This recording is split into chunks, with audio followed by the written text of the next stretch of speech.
es tiempo de recibir al ministro de Salud de nuestro país, al doctor Camilo Salinas. Señor ministro, buenos días. Desde la matriz de Televicentro le saluda Roberto Álvarez Vandenberg. Vamos a topar algunos temas de interés con el ministro Salinas.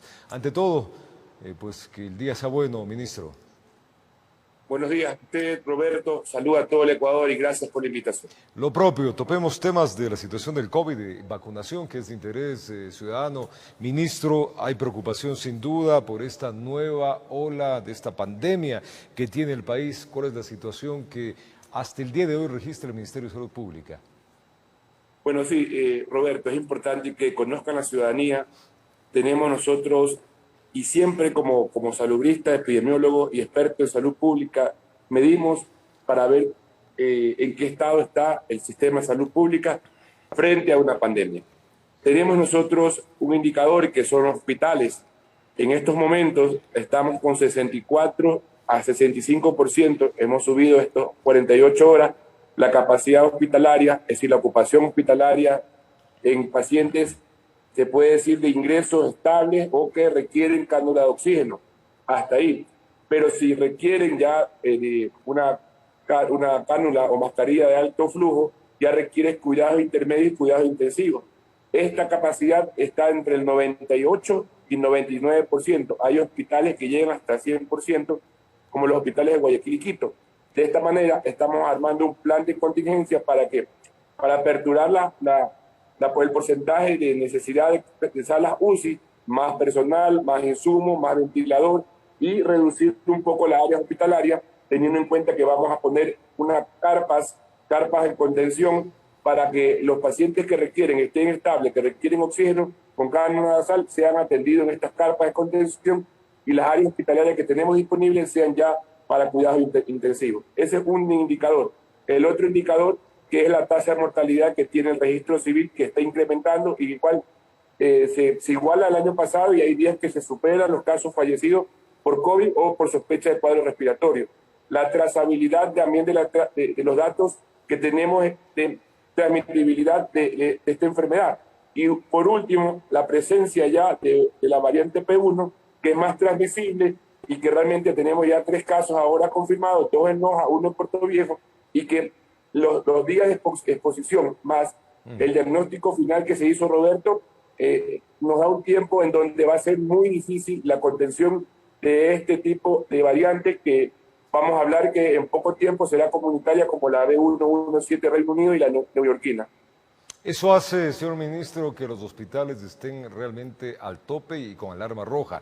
Si bien es cierto, la atención sin duda está hacia la población que hoy sufre la pandemia, el COVID-19, pero también, ministro, vamos a salirnos un momento de eso, hay mucha queja referente al manejo que se tiene a las otras enfermedades, a los ciudadanos que llegan por otra enfermedad y que uno no son atendidos u otra no les entregan la medicación. Correcto, Roberto. Está destinado, por ejemplo, vamos a hacer un indicador que para poder mejorar la atención y la capacidad resolutiva para los que son pacientes COVID, se ha destinado más de 620 para ser preciso, camas UCI para atención COVID. Y dése cuenta la relación, quedando 210 camas no COVID para cuidados intensivos, es decir, la relación casi es 3-1. Eso quiere decir que mientras más las personas se exponen a este virus, más nosotros tenemos que dotarle de capacidad resolutiva, y que lamentablemente las otras patologías que también son necesarias, como por ejemplo hay politraumatismo por accidentes de tránsito muy alto en el Ecuador, lo que son eventos cerebrovascular por el no cuidado de pacientes hipertensos diabéticos, pacientes que llegan en un coma diabético, además de eso son pacientes que necesitan cuidados intensivos, más las otras enfermedades, Roberto, que son propias de lo que es la etapa invernal: dengue, chikungunya, zika, hepatitis A, y también lo que estamos teniendo una incidencia de gastroenteritis producto del cambio o del intercambio del agua lluvia con la agua estancada que están siendo consumidos en diferentes partes de los sectores rurales. Algo que también alarma, señor ministro, en el tema de la situación de los hospitales públicos. Muchos hablan de que estos hospitales carecen de medicina, insumos, incluso se está hablando de que hay escasez del oxígeno médico. ¿Cuál es la situación real que se tiene? Tema de oxígeno, realmente está los hospitales con la necesidad, sí, y se ha incrementado un 80% el requerimiento, pero hasta el momento no hemos reportado una alerta de necesidad o escasez de oxígeno. Tenemos el despacho continuo de oxígeno en los hospitales. Tuvimos una alerta en Ambato, es más bien es por la problema de pago al proveedor que se solucionó de pronto de manera inmediata. Fue solamente un tema más bien financiero. Y que no hubo problemas, no ha habido problemas hasta el momento. Sí tenemos alerta del incremento. Lo otro, el tema de medicina. Nosotros llegamos el jueves pasado al ministerio, hicimos un levantamiento de cómo está la ruptura de stock de medicina. Llegamos a tener hasta 74, 75%, es decir, muy bajo el porcentaje de stock de medicina a nivel nacional. Estamos incrementando, le hemos dado disposiciones a los gerentes y hemos llegado hasta el momento, no puedo decir que es un 100%, pues hemos llegado a incrementar por lo menos hasta 85, 86%, como dando prioridad a los pseudoanalgésicos, a los analgésicos y lo que son los EPP para la protección de los médicos. Ahora, ¿qué pasa, estimado Roberto, y también a la población del Ecuador? Los cambios que han existido continuamente en estos últimos 2 meses, ha habido que no haya gestión de continuidad de las compras. El dinero está, el dinero lo tiene cada hospital. Es más, se está destinando y se va a hacer una reorganización de cerca de 160 millones de dólares que tenemos en planta central, en hospitales Centinela, para que tengan más medicina, más insumos, aparte del presupuesto regular que le llegó en marzo. Eso ya está dispuesto y lo vamos a hacer, Roberto. Esperemos que esta semana subir por lo menos hasta pasado los 90% de stock de medicina, que es nuestro compromiso. Increíble, ministro, lo que usted me dice. O sea, hay el dinero, hay los recursos, pero no hubo ejecución. O sea, los que han salido son los ministros, pero ahí siguen los funcionarios.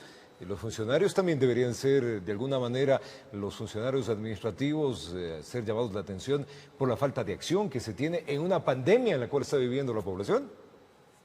Correcto, Roberto, pero hay que tener en cuenta que los funcionarios de mandos medios, que son administrativos, financieros, correcto, compras públicas, y ellos dependen también de un lineamiento de una persona o de un director o de un gerente.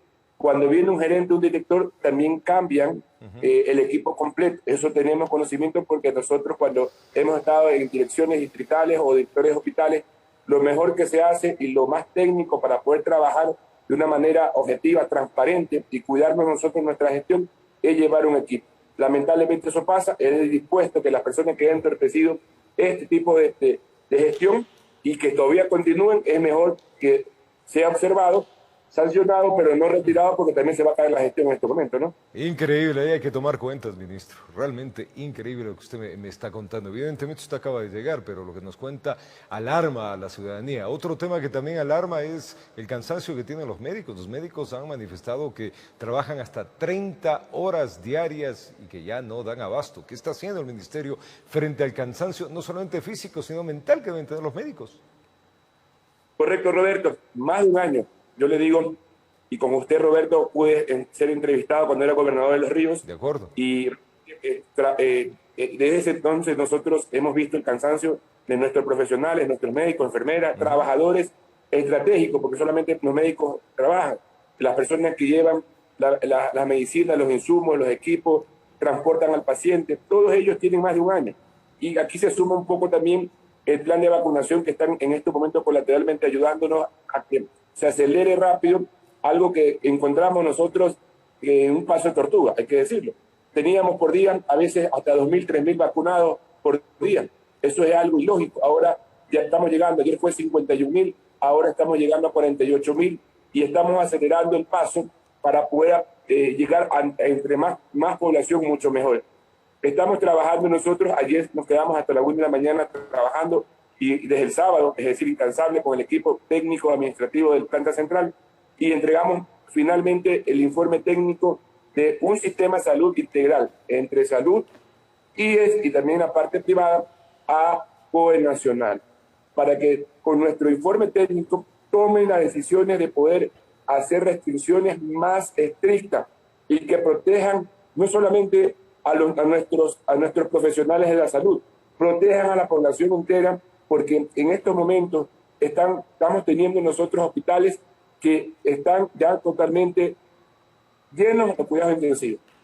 Una lista de espera de hasta 100 pacientes para llegar a cuidados intensivos. Imagínense, es lo que estamos esperando, qué es lo que estamos necesitando, es como hemos hablado con el presidente de la República, y él tomará la decisión, entiendo yo que se va a dar, pero eso lo tiene que anunciar él como máxima autoridad, como presidente de la República, un confinamiento focalizado, selectivo, en lugares donde tenemos altos índices de contagio, altos índices de mortalidad, y nuestro sistema de salud pública está colapsado. Ahí paremos, ministro. Usted está hablando ahí un poco de lo que va a suceder y sin duda tiene que ser el presidente el que va a dar la información al respecto, pero estamos hablando de una cuarentena, si podemos ponerlo en término, localizada en los sitios de mayor exposición. De acuerdo a los datos que tiene el Ministerio de Salud Pública, ¿cuáles son las provincias que en este momento deberían tener este tipo de medida? Las 11 provincias que se anunció en días pasados, que se sumó, que pude yo argumentar lo que es Loja y Zamora, y se está evaluando 2 provincias más en estos días, dependiendo de las tasas de mortalidad, incidencia, y además de eso también de cómo está el sistema de salud pública. El presidente lo anunciará, pero estamos hablando que son las 11 provincias ya confirmadas, más 2 provincias que estaríamos nosotros pidiendo en este informe que se sumen. Y el equipo técnico del COE Nacional con el presidente tomará la mejor decisión en este momento, que entiendo yo que lo va a hacer por el cuidado de la ciudadanía y también de los profesionales de la salud, el clamor que piden de parar porque hay gente que en ciudades, provincias y cantones que son indisciplinadas. Roberto, yo antes de ser ministro yo atendía pacientes, estaba en la parte privada. Yo envié directamente a un hospital para que lo ingrese. Lamentablemente no pudo ser ingresado porque no encontró camas para alto flujo, que es lo que se necesita ingresar un paciente que tiene ya una afectación pulmonar de un 60-70%, con una saturación de menos 89.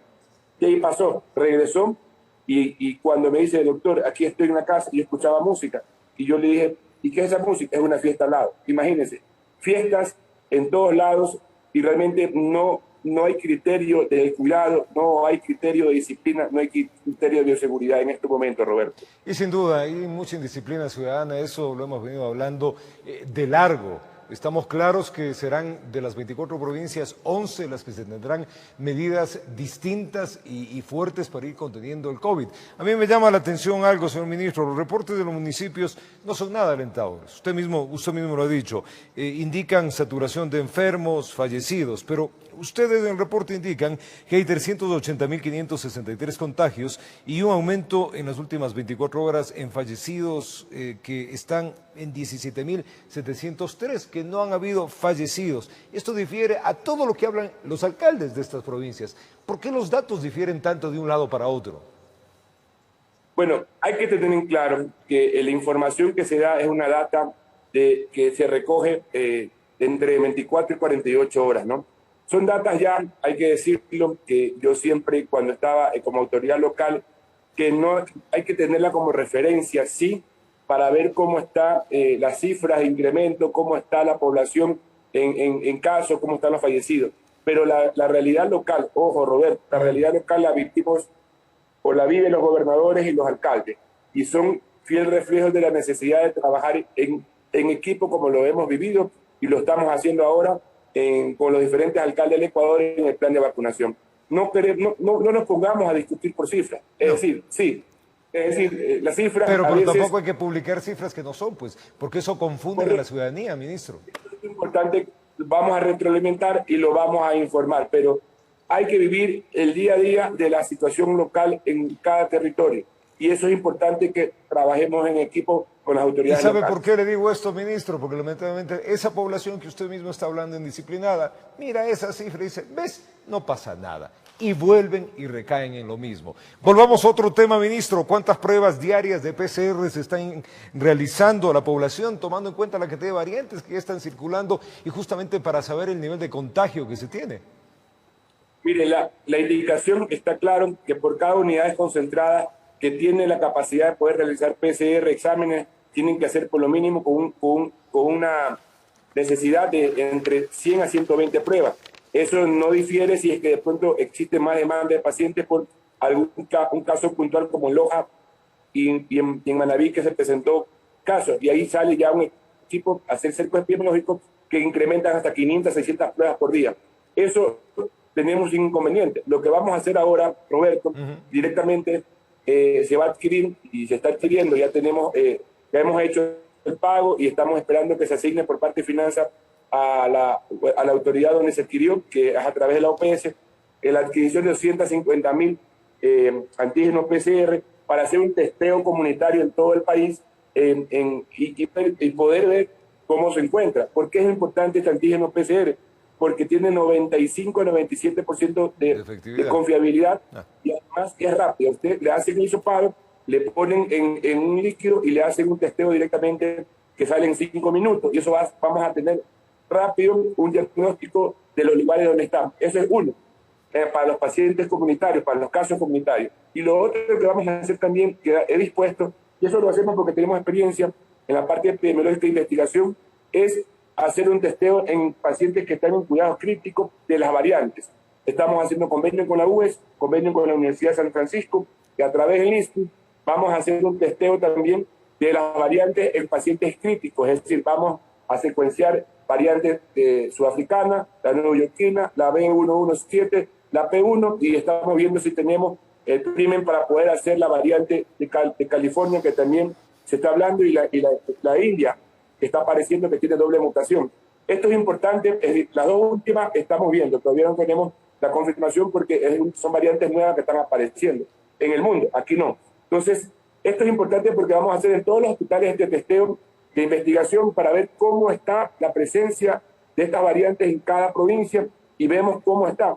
La B117, Roberto, ya es comunitaria, la neoyorquina es comunitaria. La P1 que hablaba yo, que va a ser difícil de contención, yo le puedo dar... Y que es muy transmisible, ¿no? Exactamente. De 1 se transmite 6 a 7.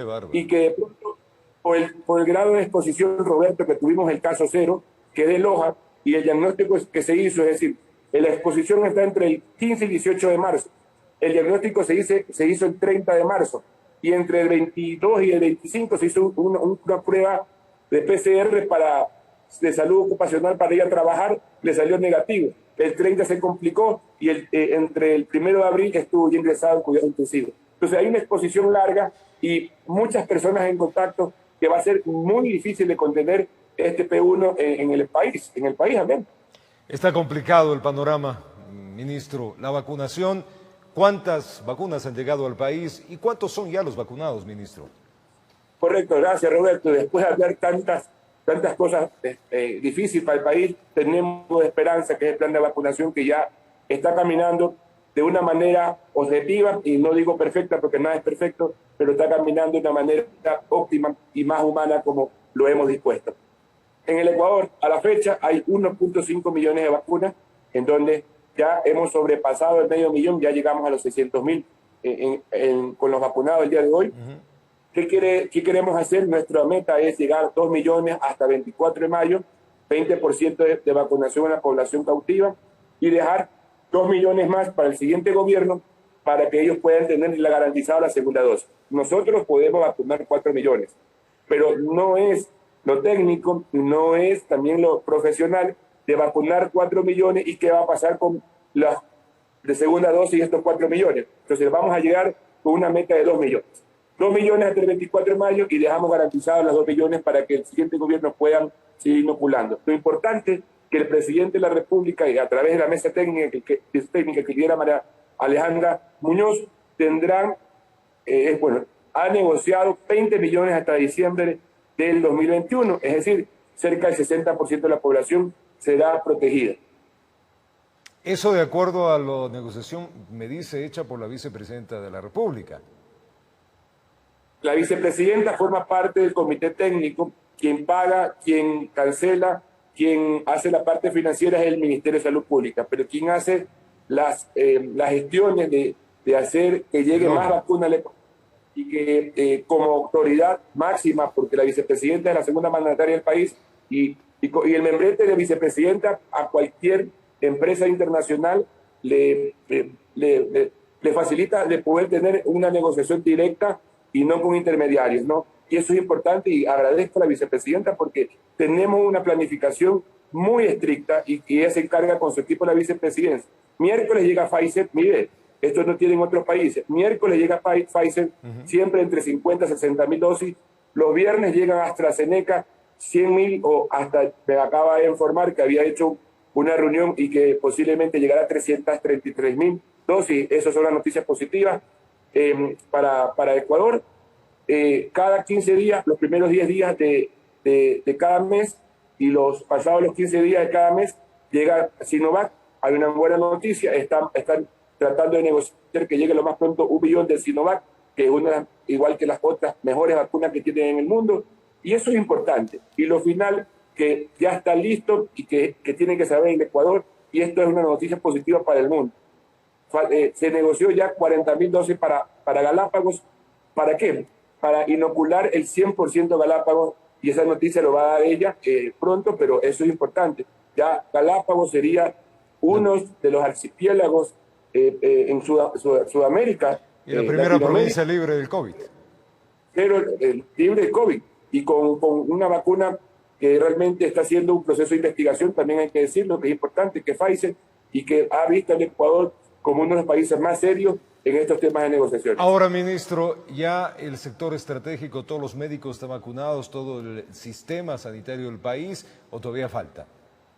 Todavía falta, Roberto, falta la parte privada. ¿Qué porcentaje falta?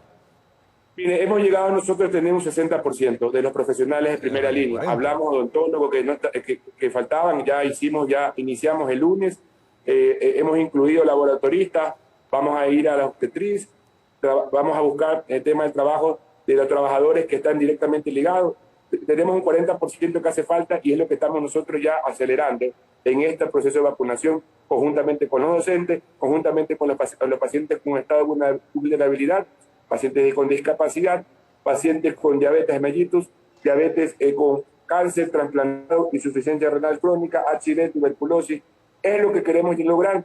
Podemos abrir más abanico, Roberto. ¿Eso será de aquí a un mes, ministro, que le queda tiempo, o le tendrán que dejar la tarea al nuevo gobierno? Lo estamos haciendo, Roberto. Lo que no vamos a poder lograr, entiendo yo, y hay que ser claro y sincero, el 100%, pero ya lo dejamos planificado en esta fase y lo estamos haciendo en estos momentos. Ministro, finalmente para las personas adultas, el tema de la vacunación se les ha vuelto complejo, días buenos y días malos. ¿Ya se logró por fin ajustar todos los problemas que se tuvo? Mire, tenemos dos problemas.